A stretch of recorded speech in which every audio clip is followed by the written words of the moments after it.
नमस्कार दोस्तों, मैं मिथुन सिंह स्वागत करता हूं आप सभी का द्रोणाचार्य क्लासेस में। आशा करता हूं आप सभी अच्छे होंगे। ठीक है, आज थोड़ी सी आवाज़ गड़बड़ होगी क्योंकि तबीयत ठीक नहीं चल रहा है, उसके लिए क्षमा चाहता हूं आप लोगों से। देखो, सबसे पहले आज बात करेंगे हम लोग इंग्लिश पेडागोजी में लर्निंग डिसेबिलिटीज़ की। ठीक है ना, तो चलिए वीडियो को शुरू करते हैं बिना किसी देर के। देखो, सबसे पहले जो हम लोगों का डिसेबिलिटीज़ है वो है डिसलेक्सिया। डिसलेक्सिया में दोस्तों क्या होता है, लर्निंग यानी कि आपको रीडिंग डिफ़िकल्टी होगी, यानी कि आप पढ़ने में क्या होगी, आपको दिक्कतें आएगी। तो ऐसे बच्चे जो पढ़ने में जिन्हें दिक्कत आती है उसे ही बोलते हैं हम लोग डिसलेक्सिया। अब देखो, डिसलेक्सिया में क्या होता है, पहला प्रॉब्लम इन रीडिंग, यानी कि आपको पढ़ने में दिक्कत आएगी, जैसा कि मैंने पहले बताया। अब देखो, प्रॉब्लम इन स्पेलिंग में आपको दिक्कत आ जाएगी, 100 को आप वाच पढ़ दोगे, है ना। अब देखो अगला, हेजिटेशन इन फ्लुएंसी रीडिंग। अब फ्लुएंसी रीडिंग का मतलब क्या होता है, जब आप कन्वर्सेशन करते हो तो बहुत बार इस बच्चे को डिसलेक्सिया है। अगर कम्युनिकेशन फ्लुएंटली चल रहा है, बहुत फ्लुएंटली चल रहा है, स्मूथली चल रहा है, तो उसे डिसलेक्सिया नहीं है। हो सकता है कि उसे पढ़ने में दिक्कत हो, वो कन्वर्सेशन में ठीक हो। ऐसे बहुत सारे केसेस हैं जहाँ पे कभी किसी को ये प्रॉब्लम होती है और ये रेस्ट दोनों ठीक रहते हैं, है ना। तो ये देखो, इसमें टाइप ऑफ है, लेकिन डिसलेक्सिया का मेन आप लोगों को ये चीज़ जानना है, जहाँ पे भी रीडिंग डिफ़िकल्टीज दिखेगी आपको हमेशा इसी के साथ टिक करना है ना। चलिए, और एक बात देखो दोस्तों, इसमें क्या होती है, वो पी को क्यू पढ़ लेते हैं और बी को डी पढ़ लेते हैं। ठीक है ना, ये डिसलेक्सिया में होगा आपका। और वो 100 को क्या पढ़ लेंगे, वो आज पढ़ लेंगे। तो ये था डिसलेक्सिया के बारे में मोटा मोटी जानकारी। आगे बढ़ते हैं दोस्तों। देखिए, ये मैंने कुछ चर्चित हस्तियां आप लोगों के लिए ले रखा है, अभिषेक बच्चन, ऋतिक रोशन और ये पाब्लो पिकासो, जो इनको नहीं पहचानते हैं, बहुत मशहूर पेंटर। और ये तो सर आइंस्टीन, जिन्होंने फिजिक्स में ना जाने कितने ही हम लोगों को थ्योरी दिया, जिसके कारण हम लोग आज आगे बढ़ पाए हैं। हॉलीवुड के मशहूर अभिनेता, बहुत हैंडसम। और ये सारे लोगों के बारे में जानते हो आप, क्या कॉमन थे, सारे लोग डिसलेक्सिया से पीड़ित थे, है ना। चलिए, तो आप अपने बच्चों को ये, अगर आपके घर में ऐसे बच्चे हो जाएं या फिर आपके क्लासरूम में, तो उनको क्या करना है, आपको इनकरेज करना है। ठीक है ना कि उन्हें हे की दृष्टि से देखना, नीचे की दृष्टि से देखना है। आप समझ सकते हो कि ये इतने बड़े बड़े पर्सनालिटीज़ आगे बढ़ के अच्छा कर सकते हैं, तो आपके बच्चे क्यों नहीं। चलिए, अब अगला है डिसकैलकुलिया। देखो, ट्रिक यहाँ पे है। देखो, एक्चुअली मैं ट्रिक को बुरा मानता हूँ, ट्रिक मैं यूज़ नहीं करना चाहता हूँ। ठीक है ना, trick is not a good word. Actually आप कॉन्सेप्ट सीखो। क्या सीखो आप, कॉन्सेप्ट सीखो, और कॉन्सेप्ट से ही आप नॉलेज गेन कर पाओगे। तो कॉन्सेप्ट की बात हो रही है, तो मैं बता दूं, डिसकैलकुलिया में क्या होती है दोस्तों, मैथमेटिक्स प्रॉब्लम होती है। देखो, आप इसे अगर चेंज कर दोगे, डिस मतलब होता है प्रॉब्लम, है ना, डिसऑर्डर, और कैलकुलिया मतलब होता है कैलकुलेशन। मैथमेटिक्स में कैलकुलेशन करते हो ना आप, प्लस माइनस, ये ऑपरेशन करते हो, तो ये हो गया आपका कैलकुलेशन। तो डिसकैलकुलिया यानी कि जहाँ पे मैथमेटिकल डिफ़िकल्टीज आएगी आपको, उसे ही बोलते हैं डिसकैलकुलिया। अब देखो, problem in doing mathematical operation, यानी कि आपको क्या होगी, मैथमेटिक्स ऑपरेशन करने में दिक्कतें आएगी, यानी कि प्लस माइनस, यानी 2+2 करने में, या फिर 2 × 2 करने में आपको क्या आएगी, दिक्कत आएगी। तो ये तो था दोस्तों पहला वाला। अब देखो, दूसरा क्या है, difficulty in learning the table, यानी कि टेबल जो है, जैसे 2 × 1 = 2, 2 × 2 = 4, 2 × 3 = 6, इसे जो है पढ़ने में बच्चों को क्या आ जाएगी, दिक्कत आ जाएगी। यहाँ पे बच्चे इस चीज़ को नहीं अच्छे से एक्वायर कर पाते हैं, इनका जो कॉन्सेप्ट होता है बच्चे में क्लियर नहीं होता है। अब देखो, difficulty in step of sequence. अब सीक्वेंस का क्या मतलब होता है, जैसे देखो, मैं एक बोर्डमास का मैथमेटिक्स यहाँ पे देता हूँ, 2 + 3 - 2 × 3। अब देखो, बोर्डमास के अकॉर्डिंग यहाँ पे क्या होगा, सबसे पहले मल्टीप्लिकेशन होगा, तो बच्चा क्या करेगा, 3+2 कर देगा। ये तो देखो नॉर्मल कॉन्सेप्ट वाली चीज़ें हैं, जब आप बच्चों को इनिशियल स्टेज पे ये सब बिगिनिंग में सिखाते हो तो दिक्कतें आती है उन्हें, लेकिन थोड़े देर के बाद या फिर आफ्टर डूइंग सम वर्कशीट वो इस चीज़ को क्या करते हैं, एक्वायर कर लेते हैं। बट जो बच्चे जिनमें दिक्कत होगी डिसकैलकुलिया की, वो ऑपरेशंस को कभी नहीं अंडरस्टैंड कर पाएंगे, वो स्टेप ऑफ सीक्वेंस को नहीं समझ पाएंगे। वो प्लस के जगह पे पहले क्या करेंगे, माइनस कर देंगे, या फिर इन दोनों के पहले मल्टीप्लाई होता है तो वो क्या कर देंगे, प्लस पहले कर देंगे, डिवाइड के पहले वो माइनस कर देंगे। तो ये सब सारी चीज़ें होती है। अब देखो, अगला क्या है, difficulty in step of sequence, ये मैंने बात बता दी थी। अब देखो, ये जो यहाँ पे आपको बॉक्स में सिम्बॉल दिख रहा है ना, ये सारे सिम्बॉल बच्चे नहीं जान पाते हैं, नहीं समझ पाते हैं, है ना, उन्हें दिक्कत आती है। स्मॉल ब्रैकेट और करली ब्रैकेट के डिफरेंस उन्हें दिक्कत आती है डिफ्रेंशिएट करने में, प्लस और माइनस के सिंबल में डिफ्रेंशिएट करने में उन्हें दिक्कत आती है ना, यानी कि वो सिंबल को एक्चुअल में नहीं समझ पाते हैं। तो ये हो जाएगा आपका डिसकैलकुलिया।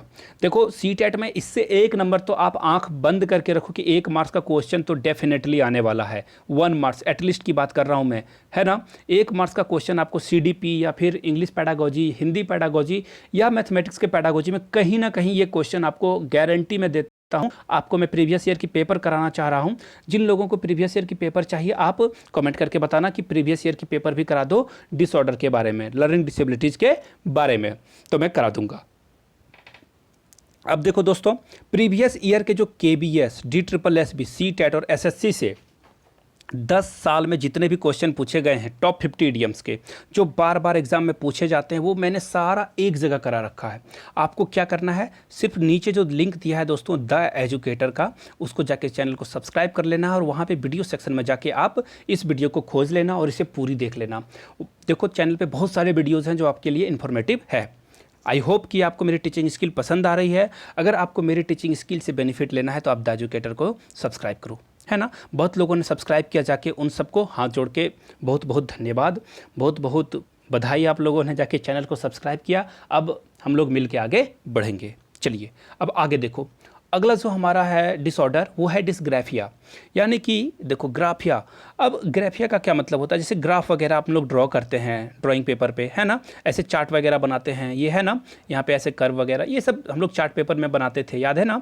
तो ये जो आप जो है इससे रिलेट कर पाओगे इस वर्ड को, ग्राफिया, यानी कि क्या होगी यहाँ पे, देखो यहाँ पे इससे क्या होगा, ग्राफिया यानी कि ग्राफ वाली बात। और ग्राफ क्या करते हो आप, लिखते हो तभी ना ग्राफ बनेगा, है ना दोस्तों। तो लिखने को बोलते हैं हम लोग ग्राफ, इससे आप इसे रिलेट कर पाओगे। और देखो मैंने जैसे यहाँ पहली स्लाइड में आपको बताई थी, मैंने इमेजेस आपको इसलिए देता हूँ ना ताकि आप क्या कर पाओ, कनेक्ट कर पाओ। हमारा जो ब्रेन है ना दोस्तों, वो देखो इमेजेस को अच्छे से कैच करता है, इमेज को रीड करता है और स्टोर कर लेता है हमारे ब्रेन में, और वो ज़्यादा देर तक इन्फॉर्मेशन रख पाता है। और जो कोडिंग वर्ड होते हैं कंप्यूटर में, वो कोड के सिस्टम से रखते हैं, वो 1 या 0 के अकॉर्डिंग काम करते हैं नंबर सिस्टम में, बट हमारा दिमाग इमेज को अच्छे से याद रख लेता है। अभी सपोज कर लो मैं बोलूं कि आपका बेस्ट फ्रेंड कौन है, देखो आपके दिमाग में उसकी इमेज आ जाएगी, है ना। या आपके माता पिता कौन है, तो देखना उनकी तस्वीर आपके दिमाग आएगी।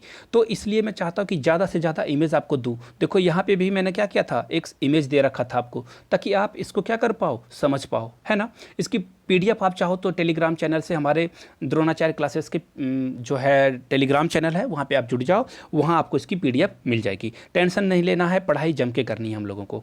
अब देखो डिसग्राफिया में क्या दिक्कत आती है, ये मेनली क्या है, राइटिंग डिफ़िकल्टीज़ है, यानी कि लिखने में तकलीफ आएगी। देखो राइटिंग की स्पेलिंग देख लो आप, इंटरव्यू में वगैरह में पूछे जाते हैं। बहुत लोग डबल टी लगा देते हैं, ये गलत है, सिंगल टी लगेगा, याद रखना आप।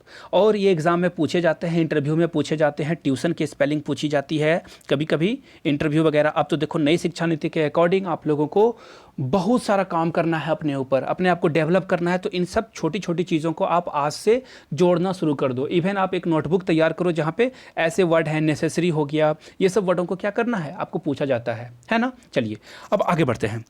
देखो problem in understanding spelling, spelling में भी उसे डिफ़िकल्टीज आएगी, है ना, स्पेलिंग करने में। अब देखो क्या है, confused by similar looking letter, similar looking एक जैसे दिखने वाले वर्ड में वो दिक्कत कर जाएगा बच्चा। PQ BD NU, देखो ये उल्टा एन को, अगर आप एन को ऐसे लिख दोगे, उल्टा में देखो UD लिखता है वो, यानी कि ये दोनों वर्ड सिमिलर हैं एक्चुअली में। तो ये सब वर्ड को RS, ये सब वर्ड को वो कंफ्यूज कर जाता है कि किसे क्या लिखना है, कौन सा कहाँ पे आएगा। तो ये हो जाएगा आपका डिसग्राफिया में। देखो इसलिए मैंने सारी इमेजेस आपको दे रखी ताकि आप क्या कर पाओ, कॉन्सेप्ट को बहुत अच्छे से, आपका कॉन्सेप्ट क्लियर हो जाए, है ना। चलिए, और हाँ दोस्तों, अगर वीडियो अच्छी लगी तो प्लीज़ लाइक कर देना, चैनल को सब्सक्राइब कर देना। और मैं बुरा बिल्कुल नहीं मानूंगा अगर आप चैनल को अपने दोस्तों के बीच में, जो CTET या JTET या कोई भी टेट की तैयारी कर रहे हैं, उनके बीच शेयर कर देना। चलो आगे बढ़ते हैं। अब देखो डिस्फ्रैक्सिया क्या होता है। देखो डिस्फ्रैक्सिया क्या होता है, difficulty in coordinating between mind and motor skill. अब देखो ये क्या हो गया, ये बात तो समझ में नहीं आई होगी आप लोगों को। देखो माइंड, देखो हम लोगों का क्या होता है ना, जैसे देखा कि आगे में क्या है, एक सांप पड़ा हुआ है, मतलब चल रहा है सांप, और आप जा रहे हो एकाएक, आप देखना स्पीड ब्रेक आप अपने बॉडी में लगा लोगे। यानी कि ब्रेन ने बोला, ब्रेन ने ऑर्डर दिया पैर को, रुक जाओ भाई, स्पीड ब्रेक लगा दो, खतरा है यहाँ पे। तो ये होता है coordination between mind and motor skill. तो ये था पहला बात। और दूसरी बात, अब देखो आपने जैसे ही नोटिफिकेशन आया, आपने अपने माइंड से कहा, अपने ब्रेन से कहा क्या, कि जाके क्या करो, नोटिफिकेशन पे टैप कर दो। टैप कर दो मतलब दबा दो, ये वीडियो चलनी चाहिए। आपने देखी ना, जैसी वीडियो देखी तो आपने क्या किया, टैप किया। तो टैप करके आपने वीडियो देखी, तो ये कैसा रिलेशन हुआ, ये कैसा एग्जाम्पल हुआ, ये जो हो गया आपका, ये हो गया आपका माइंड और मोटर स्किल के बीच में कोऑर्डिनेशन, इसी के कारण आपने ये कर पाया। तो जो बच्चे इस डिसऑर्डर से पीड़ित हैं, वो क्या होगा, उनका मोटर स्किल कमज़ोर होगा। यानी कि ब्रेन जो बात बोलेगा वो हैंड या फिर बॉडी पार्ट्स जो हैं वो अच्छे से इम्प्लीमेंटेशन नहीं कर पाएंगे उसका। अब देखो कैसे, such holding a pencil writing something, यानी कि उन्हें लिखने में तकलीफ होगी, पेंसिल को पकड़ने में तकलीफ आएगी। Difficulty in creating a clear communication between the body and the brain. देखो अब मैं इसका एक एग्जांपल देके बताता हूँ कि कैसे बॉडी में क्लियर कम्युनिकेशन करने में दिक्कत है। कि एक बच्चा बैठा हुआ है, ये है राजा, है ना, इसका नाम राजा है, और यहाँ पे रियाज बैठा हुआ है ना, दोनों एक टेबल पे चाय की चुस्की ले रहे हैं और बैठे हुए हैं यहाँ पे। तो अब देखो राजा ने कोई बात कही, तो जो रियाज है वो नहीं समझ पाया, है ना, रियाज को वो बातें समझ में नहीं आई। तो अब रियाज उसका रिस्पॉन्स कर पाएगा क्या, अच्छे से नहीं कर पाएगा ना। वही चीज़ इसमें होता है ना। अगर ब्रेन जो ऑर्डर देता है हमारे हैंड को या फिर लेग्स को या फिर किसी भी बॉडी पार्ट्स को, तो वो जो है क्लियर जो कम्युनिकेशन है वो नहीं हो पाता, यहाँ पे लैक होता है इसका, जिसके कारण हमारा बॉडी उस चीज़ को फॉलो नहीं कर पाता है ना। चलिए अब आगे बढ़ते हैं। देखो एफेसिया या फिर डायसेफिया, ये क्या होता है, देखो इसमें क्या आएगी, लैंग्वेज डिफ़िकल्टीज़ आएगी। अब लैंग्वेज डिफ़िकल्टीज़ क्या है, देखो प्रॉब्लम इन लैंग्वेज कॉम्प्रीहेंसन, यानी कि क्या होगा, लैंग्वेज कॉम्प्रीहेंसन में आपको दिक्कत आएगी, बोलने में समझने में दिक्कत आएगी आपको, लैंग्वेज खास करके। और accent of any particular language, यानी कि आपको लैंग्वेज का एक्सेंट पकड़ने में दिक्कत आएगी, आप लैंग्वेज को उस तरह से नहीं बोल पाओगे। देखो ब्रिटिशर्स जो है, ब्रिटिश के लोग हैं, एक देखना इंग्लिश बोलने का उनका तरीका अलग होता है, इंडियन स्टाइल अलग है, अमेरिकन इंग्लिश का जो बोलने का तरीका है वो अलग है। यानी कि जो एक्सेंट है आप पकड़ नहीं पाओगे एक्चुअल में, है ना। अब मैं जाके तमिल बोलूँ तो तमिल का एक्सेंट मैं अच्छे से नहीं समझ पाऊंगा, है ना। तो ये प्रॉब्लम आती है। लेकिन देखो कुछ दिनों के बाद अब जब वहाँ पे उस जगह पे रहते हो तो आप समझ पाते हो, लेकिन ये जो डिसऑर्डर होगा इसमें नहीं समझ पाओगे आप। प्रॉब्लम इन स्पोकन लैंग्वेजेस, यानी कि आपको स्पोकन लैंग्वेज में दिक्कत आएगी। ऑब्वियसली आप अगर एक्सेंट ही नहीं पकड़ पाओगे तो लैंग्वेज में तो दिक्कत आएगी ही आएगी। अब देखो क्या है, fail to communicate the correct version of, देखो इसमें एक और चीज़ होती है कि आप करेक्ट वर्जन नहीं कंप्लीट कर पाते हो। सपोज कर लो कि ये सुमित है, ये कौन है, सुमित है। अब सुमित को क्या दिक्कत हो गई, सुमित को चाहिए खाना, सुमित को खाना चाहिए, ये चाहता है नॉन वेजिटेरियन, ये चिकन खाना चाहता है, नॉन वेज खाना चाहता है ये। तो अब ये होटल मालिक के पास जाएगा और बोलेगा कि भाई ये ऑर्डर लिख लो, वेटर को बोला कि भैया जी ये ऑर्डर दे दो मुझे। तो अब ऐसे बोलेगा तो वेटर तो समझ जाएगा, बोल देगा। अब ये जाके बोलेगा कि give me something that is cut off या वगैरह वगैरह, मतलब वो बातों को घुमा घुमा के बोलेगा, तो क्लियर बातें नहीं होगी, तो वो इस चीज़ को क्या कर पाएगा, अच्छे से अपने जो करेक्ट वर्जन है, देखो इस बात पे ध्यान रखना, करेक्ट वर्जन को नहीं एक्वायर कर पाएगा, जिसके कारण क्या हो जाएगा, एसेफिया हो जाएगी। तो ये तो दोस्तों थी आज की वीडियो, ठीक है ना, ये तो बातें थी आज के बारे में। अगर आपको इसकी जो है अगली वर्जन, यानी कि इसका जो प्रीवियस ईयर के क्वेश्चन चाहिए, कैसे क्वेश्चन पूछे गए हैं और कैसे क्वेश्चन पूछा जाएगा, उसकी वीडियो चाहिए कमेंट के बताना। देखो आपको जाके द एजुकेटर को सब्सक्राइब करना है, ये आपको थैंक यू बोलने का एक तरीका है। अगर आपको मेरी टीचिंग स्किल अच्छी लगती है, जिससे आप कुछ एक्वायर कर पा रहे हो, देखो यहाँ KBS की तैयारी चल रही है, CTET की भी तैयारी चल रही है यहाँ पे, है ना। तो जाके चैनल को सब्सक्राइब करें। इसकी PDF आपको चाहिए तो Telegram channel Dronacharya classes search करें और डाउनलोड कर लें। थैंक यू सो मच दोस्तों, keep learning, keep growing, be safe, pandemic is there everywhere. Thank you, have a nice day.